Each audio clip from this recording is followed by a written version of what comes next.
कि जो बीत गई सो बात गई, जीवन में एक सितारा था, माना वह बेहद प्यारा था, वह टूट गया तो टूट गया।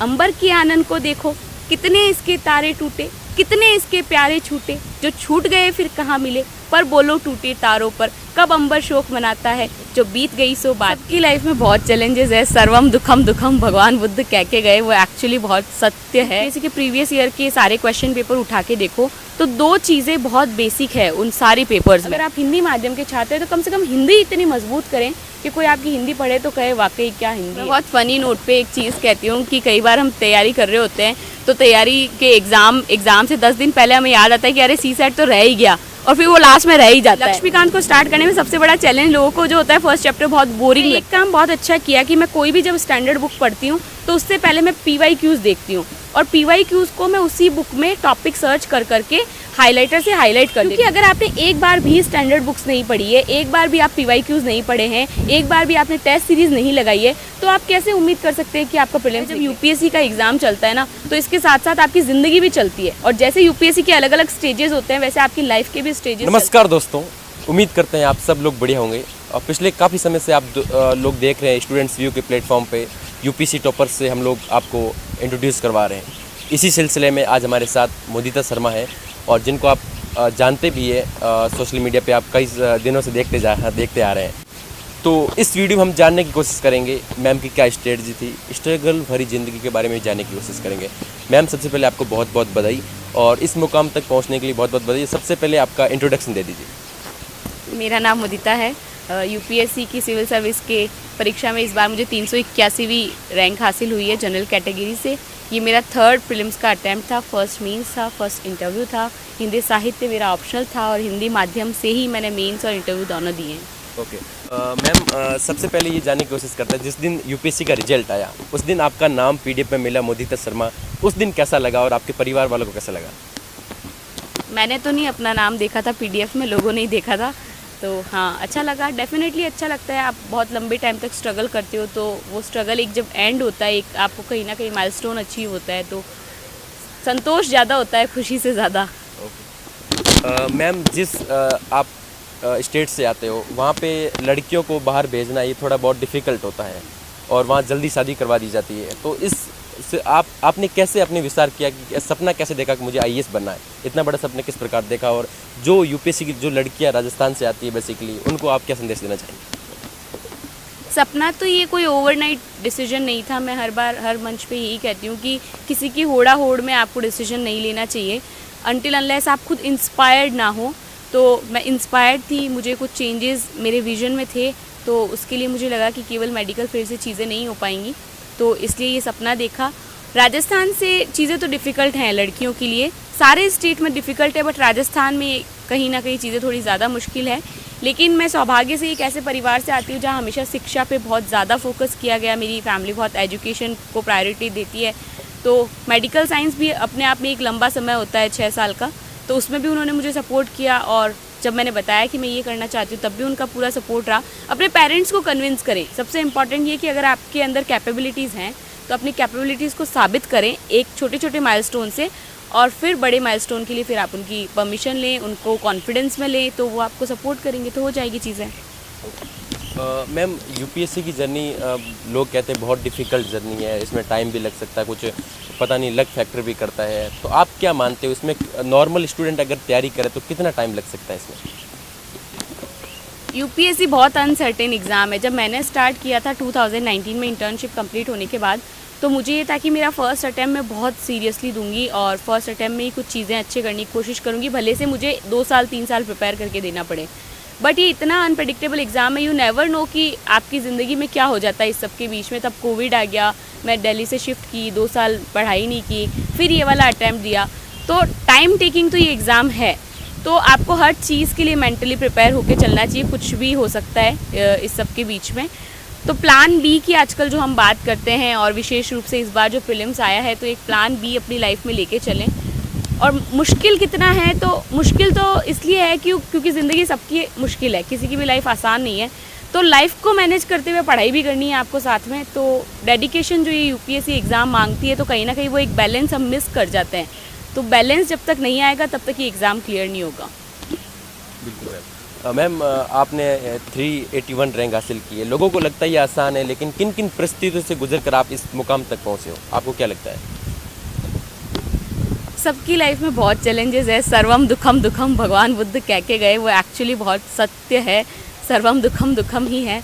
तो क्या होते हैं, कुछ लोगों के जो चैलेंजेस होते हैं ना, जैसे इकोनॉमिक क्राइसिस किसी की है या किसी की फैमिली में डेथ हुई है। मेरे आसपास में कई सारी स्टोरी सुनती हूँ जिन्होंने टॉप किया या जो टॉप नहीं कर पाए, तो क्यों नहीं कर पाए। तो सबकी हज़ारों कहानियाँ हमारे आसपास चलती हैं। मैं कई सारे ऐसे दोस्तों को जानती हूँ जिनका 3-4 साल से सिर्फ CSET की वजह से नहीं निकल रहा है।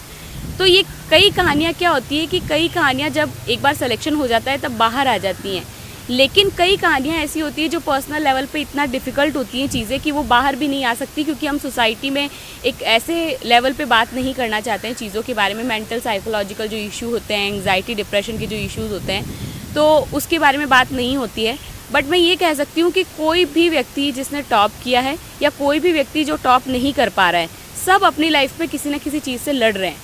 अब किसी की दिख जाएगी और किसी की ढक जाएगी, तो है तो सबका ही। ओके मैम, बहुत सारे एस्पिरेंट्स हैं, जैसे आपने बताया कि मतलब जिनका प्रीलिम से नहीं निकल पा रहा है, और बहुत सारे एस्पिरेंट जो अभी 12th में एग्ज़ाम देने के बाद वो सोच रहे हैं कि UPSC की फील्ड में जाना उनको, और आखिरकार उनको IAS बनना है। तो ऐसे एस्पिरेंट बिना कोचिंग से तैयारी करना चाहते हैं, गाँव में रहकर तैयारी करना चाहते हैं, दिल्ली जैसे बड़े शहर में आने के लिए इतना उनका बजट नहीं है। तो उन एस्पिरेंट्स को आप क्या संदेश देना चाहोगे? उन एस्पिरेंट्स को मैं यही कहना चाहूँगी, देखो 12th के बाद मैं तो हमेशा उसी अप्रोच वाली हूँ कि पहले आप ग्रेजुएशन किसी अच्छे कॉलेज से करो, अपनी पर्सनालिटी को डेवलप करो। अगर आप बहुत रिमोट रूरल एरिया से हो और आप नहीं किसी अच्छे कॉलेज में एडमिशन ले पा रहे हो, कोई बात नहीं, आप जितना अपनी हॉबीज़ के थ्रू, अच्छी रीडिंग्स के थ्रू, अच्छी बुक्स के थ्रू, अच्छे इंटरव्यूज़ के थ्रू अपने आप में चेंजेस ला सकते हो, वो चेंजेस लेके आओ। एज ए पर्सन आपको ग्रो करना है। अब वो चाहे आप कहीं भी बैठ के ग्रो करो।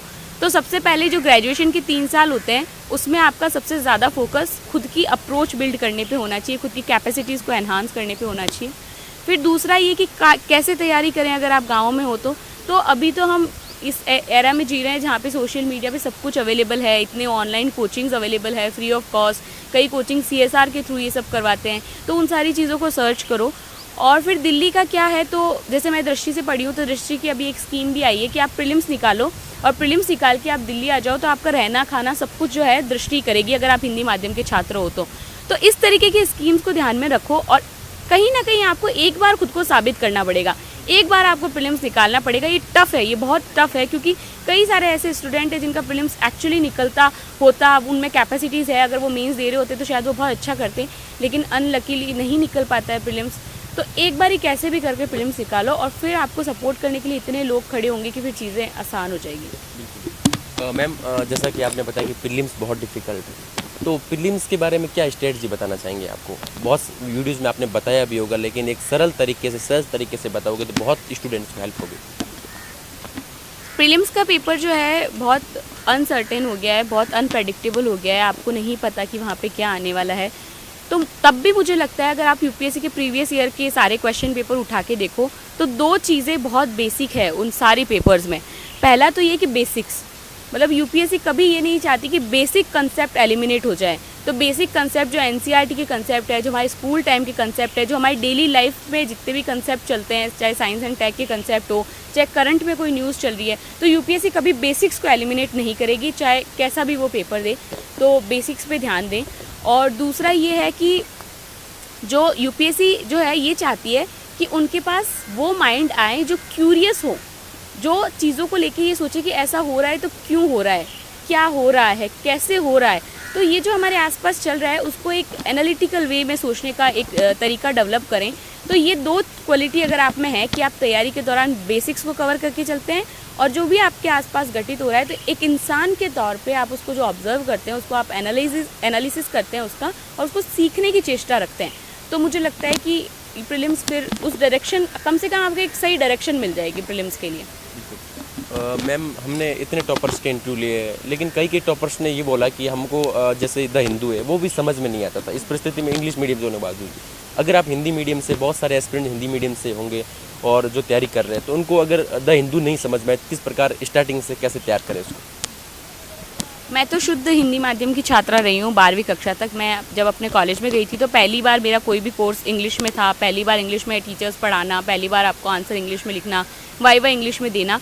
और जब आप ये सब एग्ज़ाम फाइट करके जाते हो तो सारे पूरे ऑल इंडिया के बच्चे आते हैं वहाँ पे मेडिकल में, तो कॉन्वेंट स्कूल के बच्चे आते हैं, फ्लुएंट इंग्लिश बोलने वाले बच्चे आते हैं, तो एक दबाव तो भाषाई दबाव तो होता है शुरुआत में। लेकिन आपके पास दो चॉइसेस हैं। पहला तो ये कि आप अपनी भाषाई पृष्ठभूमि जो है, जो आपका ग्रामीण जो परिवेश है, उस पर आपको शर्म आए, ठीक है। और दूसरा ये है कि आप अपने भाषाई परिवेश को, अपनी ग्रामीण संस्कृति को एक्सेप्ट करते हुए ग्लोबलाइजेशन की जो डिमांड है, जो ये लैंग्वेज जो डिमांड है, उस डिमांड को समझें, भाषा को भाषा रहने दें, भूत ना बनाएं और अंग्रेजी को सीखने की कोशिश करें। मैंने भी यही किया है। मैं न्यूज़पेपर तब कॉलेज में थी तब मंगाया करती थी, मैंने एक कॉपी डाल रखी थी, तो जितने भी वर्ड्स मुझे नहीं आते थे उन सारे वर्ड्स को मैं उस कॉपी में लिखा करती थी। और एक डिक्शनरी मैंने ख़रीद रखी थी और एक एप्लीकेशन भी डाउनलोड कर रखी थी।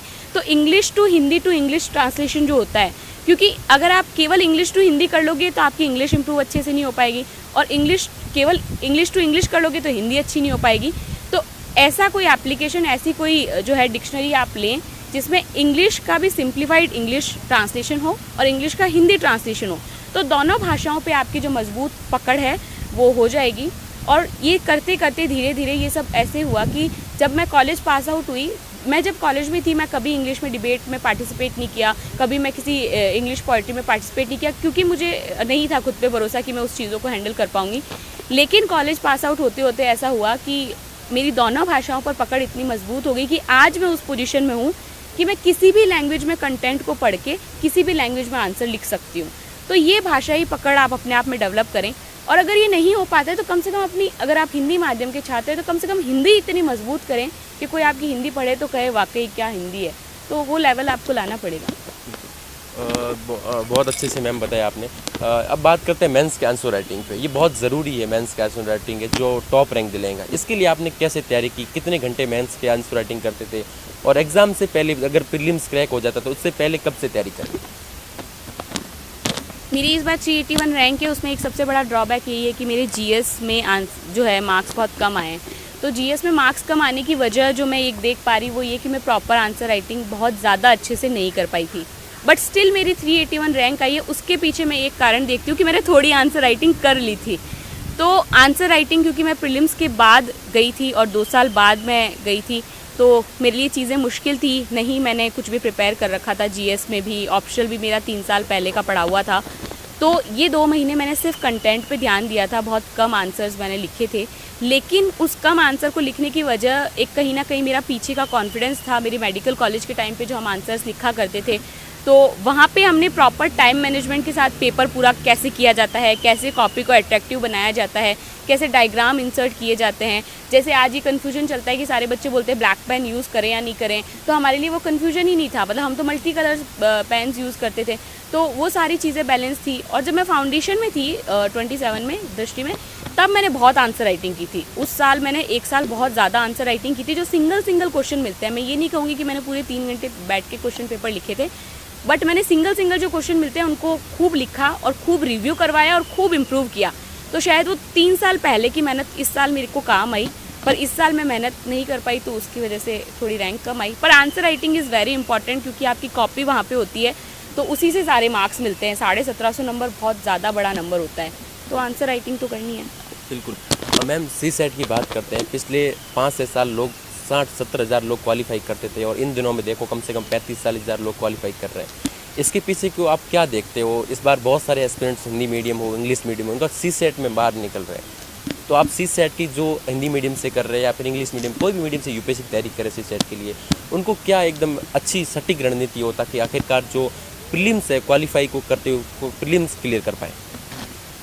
मैं बहुत फ़नी नोट पे एक चीज़ कहती हूँ कि कई बार हम तैयारी कर रहे होते हैं, तो तैयारी के एग्ज़ाम से 10 दिन पहले हमें याद आता है कि अरे CSET तो रह ही गया, और फिर वो लास्ट में रह ही जाता है। तो ऐसी गलतियाँ ना करें, CSET को बहुत ज़्यादा सीरियसली लें। मैं अपने आसपास कम से कम 3 से 4 ऐसे लोगों को जानती हूँ जो बहुत अच्छे बैकग्राउंड से आते हैं, इंजीनियरिंग बैकग्राउंड से हैं, मेडिकल बैकग्राउंड से हैं, IIT से हैं, बट पिछले 3-4 साल से GS में बहुत अच्छे होने के बावजूद CSET के लिए स्ट्रगल कर रहे हैं। तो इससे अच्छा CSET पे मेहनत कर लें। CSET को UPSC बहुत सीरियसली ले रही है, तो आप भी UPSC को सीरियसली लेना शुरू करें और सीसेट को स्ट्रैटेजाइज करें, क्वेश्चन सॉल्व करें, अच्छी जो है जैसे अच्छी जो स्टैंडर्ड बुक्स हो सकती हैं उनसे क्वेश्चन सॉल्व करने की कोशिश करें, टाइम मैनेज करें। मतलब मुझे लगता है सीसेट ना निकल पाने की वजह ये नहीं है कि बच्चों को क्वेश्चन नहीं आते हैं, सीसेट ना निकल पाने की वजह ये है कि वो क्वेश्चन उस टाइम फ्रेम में हम नहीं कर पाते हैं। तो अब आप सोचिए कोई चीज़ आपको आती है और उस टाइम फ्रेम में आप उसको नहीं कर पा रहे हो, इसका मतलब क्या, लैक ऑफ प्रैक्टिस है। लैक ऑफ प्रैक्टिस होने की वजह से टाइम नहीं मैनेज हो रहा है। तो प्रैक्टिस ज़्यादा से ज़्यादा करें तो सीसेट निकल जाएगा आराम से। मैम बहुत सारे दोस्त हैं जिनका अभी सिलेक्शन नहीं हुआ इस बार, कई प्रीलिम्स में बाहर हो गए, मेंस में हो गए, इंटरव्यू में हो गए, आखिरकार स्टेज में हो गए। उन एस्पिरेंट्स जो कर रहे हैं, इस बहुत परिस्थितियों में कर रहे हैं, उन एस्पिरेंट्स को क्या बताना चाहोगे? डिप्रेशन में भी है, उनको आप किस प्रकार थोड़ा मोटिवेट करना चाहोगे?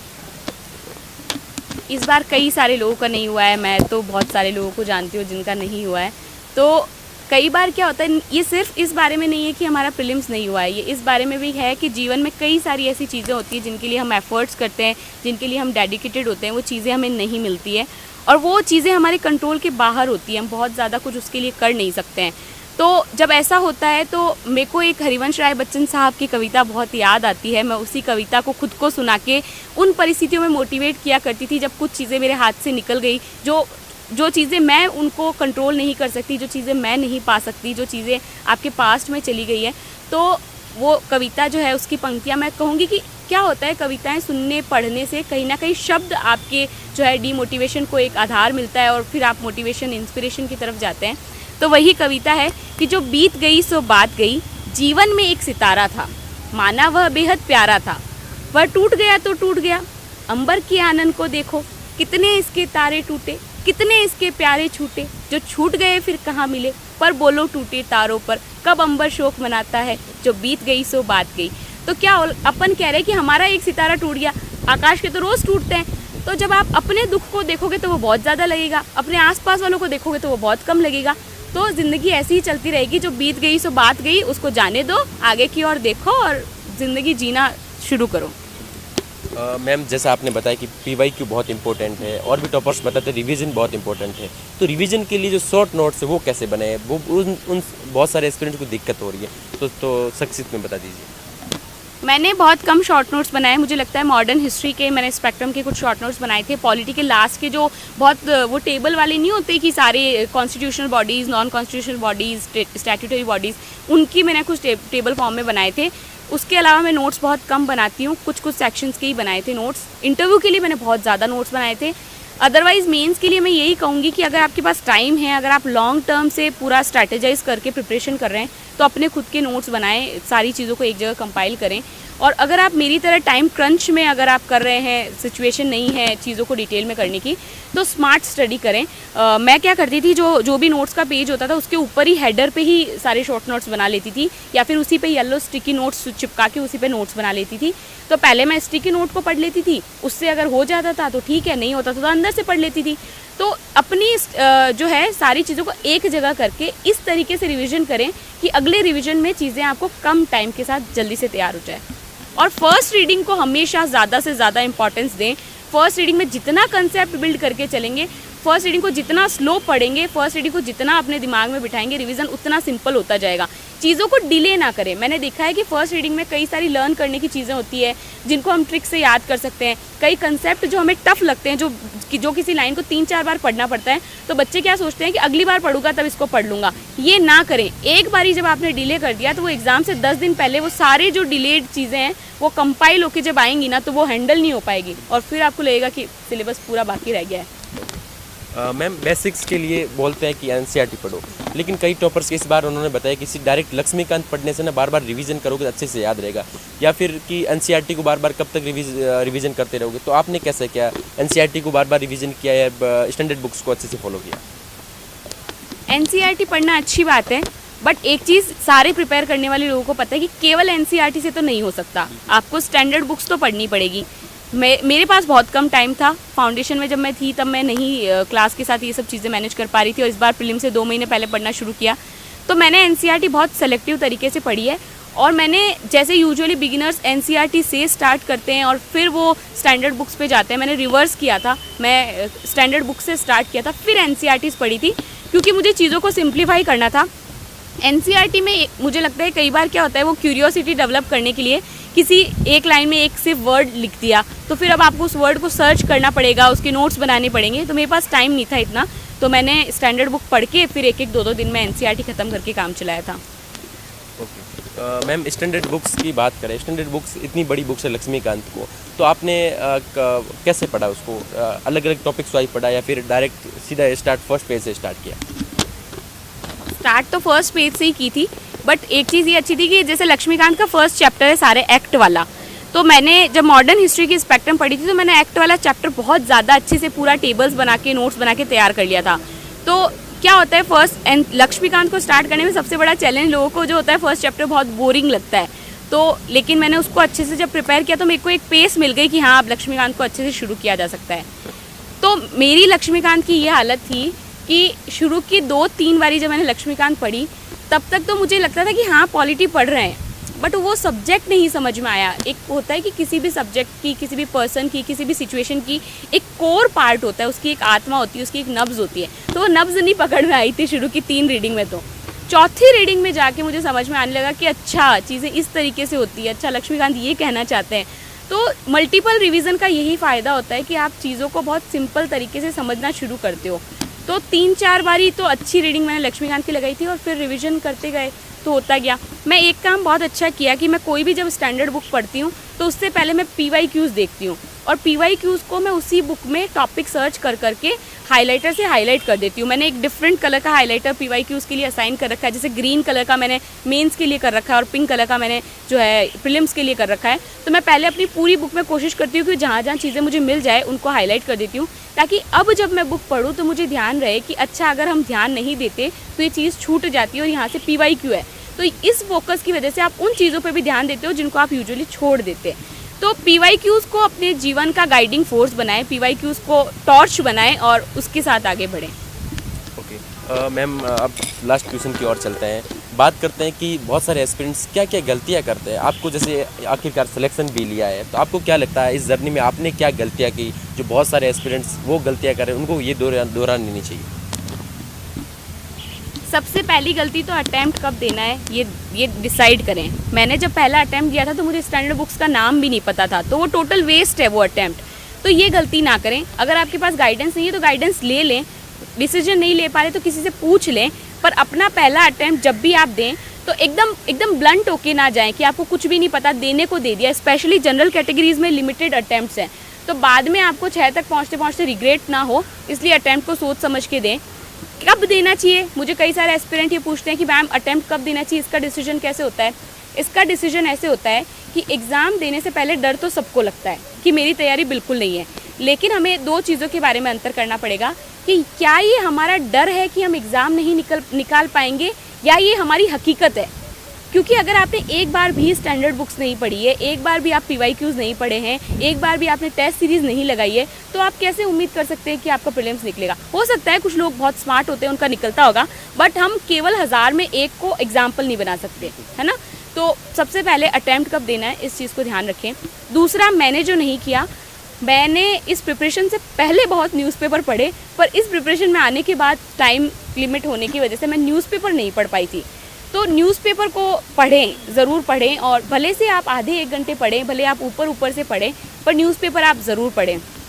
तीसरा कि मैं हमेशा ये कोशिश करती थी, क्योंकि क्या होता है जब UPSC का एग्ज़ाम चलता है ना, तो इसके साथ साथ आपकी ज़िंदगी भी चलती है, और जैसे UPSC के अलग अलग स्टेजेस होते हैं वैसे आपकी लाइफ के भी स्टेजेस चलते हैं। तो शुरू के 2 अटैम्प्ट में मैं ये कोशिश करती थी कि पहले मैं अपनी ज़िंदगी को सेटल कर लूँ, इसकी प्रॉब्लम्स को सेटल कर लूँ, फिर मैं एक दिन लग के UPSC की तैयारी करूँगी। तो मैं ये कहूँगी तीसरे अटैम्प्ट तक आते आते मुझे ये समझ में आ गया कि वो एक दिन कभी नहीं आएगा, ये चीज़ें कभी सेटल नहीं होंगी। तो इससे बेटर है जब आपका पढ़ने का टाइम हो तो इन सारी चीज़ों को साइड रखें और अपनी पढ़ाई पे ध्यान दें, क्योंकि अल्टीमेटली एक दिन आपको ऐसा रियलाइज़ होगा, जैसे मुझे भी रियलाइजेशन होता है कि कई वो पॉइंट्स थे जहाँ पे मैं ज़्यादा मेहनत कर सकती थी, मैंने नहीं मेहनत की, सिचुएशंस की वजह से, लापरवाही की वजह से। तो ज़िंदगी में वो रिग्रेट ना करें, जैसे मुझे रिग्रेट है इस मेंस में मैंने बहुत टाइम वेस्ट किया, जितना टाइम वेस्ट किया जा सकता है एक एस्पिरेंट के तौर पे उतना टाइम वेस्ट मैंने किया कुछ सिचुएशंस की वजह से। तो वो ना करें, मतलब अपने टाइम को सीरियसली लें, और जैसे एक बार ही प्रीलिम्स निकला है तो उसको गोल्डन अपॉर्चुनिटी माने। हो सकता है अगली बार ना निकले, तो पूरी अपनी मेहनत करें। एक बार मेंस निकला है तो उसको सीरियसली लें, तो चीज़ों को सीरियसली लेना शुरू करें, अपने गोल को सीरियसली लेना शुरू करें। ओके मैम, लास्ट है 2024 में जो प्रीलिम्स दे रहे स्टूडेंट्स, उनको आप अपनी व्यक्तिगत राय क्या देना चाहेंगे? व्यक्तिगत राय मेरी यही है कि सारे पीछे के जितने भी पेपर्स हैं उनको ध्यान में रख के चलें। इस बार का जो प्रीलिम्स है उसको ध्यान में रख के चलें और किसी भी सिचुएशन के लिए तैयार रहें। सबसे इम्पॉर्टेंट लाइफ में यही है कि hope for the best and prepare for the worst. तो वर्स्ट के लिए प्रिपेयर होके चलें। साथ में अभी 1 साल है, प्रॉपर तरीके से आप 5-10 दिन 15 दिन लेके या जून के एंड तक भी आप अपनी स्ट्रैटेजी को फाइनलाइज करें। और एक बार अगर आपने स्ट्रैटेजी फाइनलाइज कर ली तो अगले 10, 11, 12 महीने सब कुछ छोड़ के साधना करें, और साधना का फल तभी मिलेगा जब साधना आपने अच्छे तरीके से की है। Okay thank you so much ma'am, इतना अमूल्य टाइम देने के बावजूद। दोस्तों उम्मीद करते हैं वीडियो अच्छा लगा होगा। प्लीज़ वीडियो को लाइक करें और हमारे यूट्यूब चैनल को सब्सक्राइब करें। धन्यवाद।